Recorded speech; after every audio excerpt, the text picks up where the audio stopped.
So recently, I've been reading a lot of comics from the Absolute Universe line that DC's been putting out recently, and I really like it. It provides a lot of very fun and unique interpretations of the characters, and overall, I think it's a lot of fun.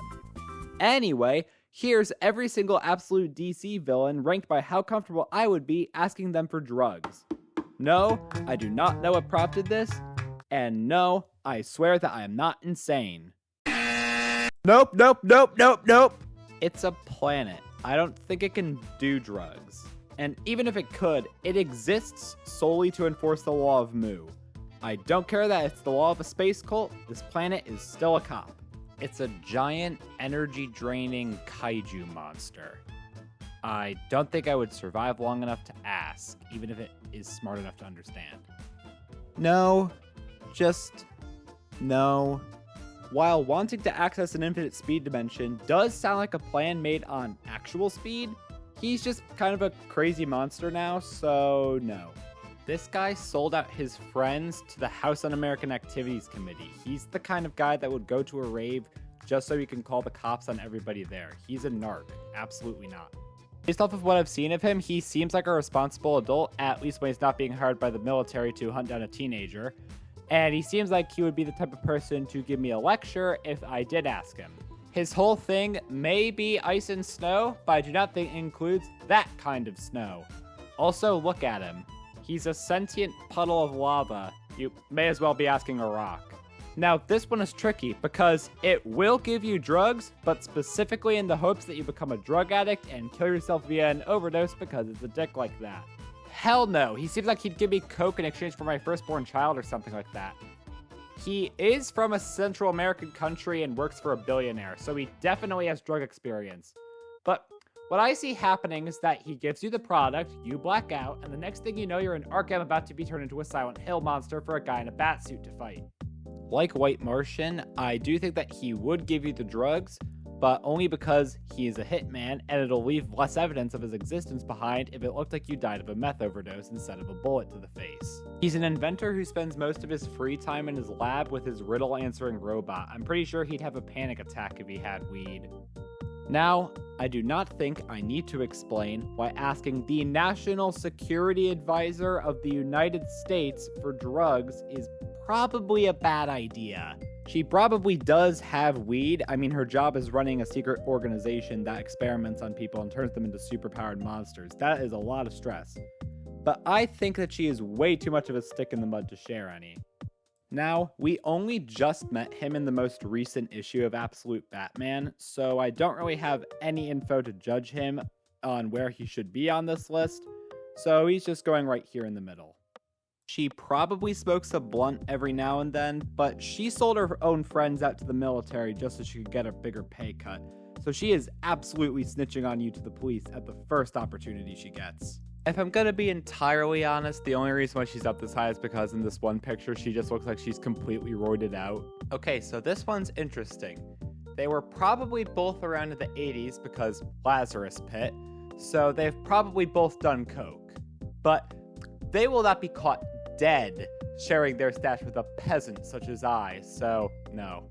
He probably attended some pretty crazy parties back when he was a pharaoh, but he seems like the kind of guy who would purely stick it to alcohol instead of smoking that ancient Egyptian kush. He's a billionaire, so he's definitely done cocaine before.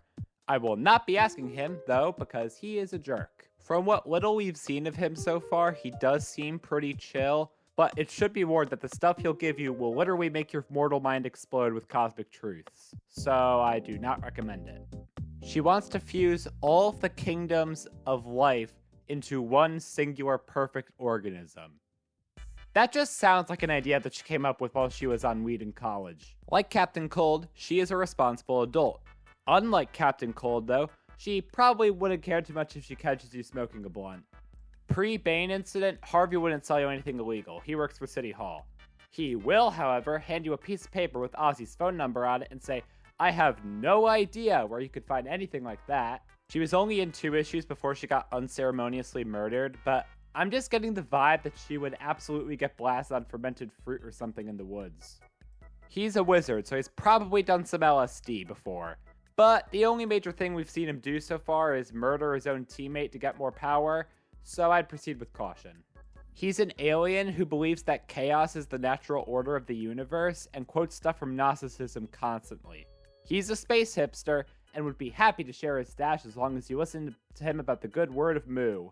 She just seems like the type of person who would go smoke in the break room when she's having a bad day, and she also seems nice enough to share if she notices that you've been going through it too. I would, however, caution against not accidentally breathing her in. Let's see, this guy runs a group that's literally called the Party Animals, and also owns a yacht where he hosts raves 24/7.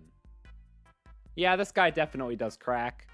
He's a conspiracy theorist. Doesn't matter if what most of the stuff that he's saying is true, he still probably has a weed stash hidden somewhere in the mirror dimension. Although, it would probably be really uncomfortable trying to buy from him, because he'll probably just end up ranting about why the government secretly has minotaurs hidden underneath Area 51. I'm just getting the feeling that part of the reason he was discharged from the military was because he got caught selling MJ in the barracks. If I'm being completely honest, this one's just vibes. All I'm saying is, she's a street kid living in Gotham, and she had to pay for all the drones she used during the Bane fight somehow. He's just kind of a bro pre-Bane transformation, and also anybody who's been friends with Ozzy for as long as he has done cocaine at least once. She's a goth witch who dresses like this. She does have a box of shrooms somewhere in her cell at Area 42 that the guards can't find, and she has used her magic to clean up cigarette burns before. Every version of the Penguin definitely sells drugs, and this one is no exception. Look at this man! I mean, Flash and the Rogues found him wandering in the middle of the desert. He 100% went to Burning Man before Project Olympus kidnapped him and turned him into a weird lightning-controlling maniac. And that is the definitive ranking of every absolute DC villain, ranked by how comfortable I would be asking them for drugs. No, I will not be giving any reasoning as to why I made this thing. I am aware that this is a little outdated, but I made the script for this a couple months ago, back when we weren't really introduced to some villains, so they weren't able to make it onto the list. I do have some more videos planned to come out, so subscribe if you're interested in seeing more of my insane, deranged ramblings.